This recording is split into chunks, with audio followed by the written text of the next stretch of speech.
以前由東莞返澳門起碼要3個鐘以上，而家深中通道開通咗，唔使2個鐘就可以返到澳門，真係便利咗好多。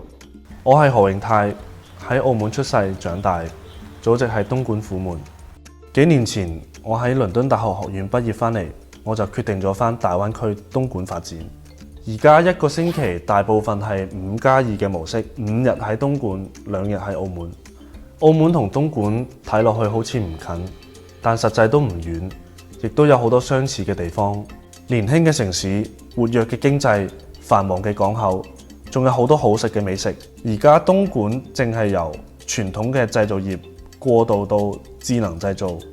喺呢個背景下，東莞迎嚟咗好多嘅創業機會，所以我哋建立咗匯信灣區創科智能製造產業園，為東莞嘅高新科技企業打造同埋滿足佢嘅製造空間，助力更多嘅東莞企業發展成長。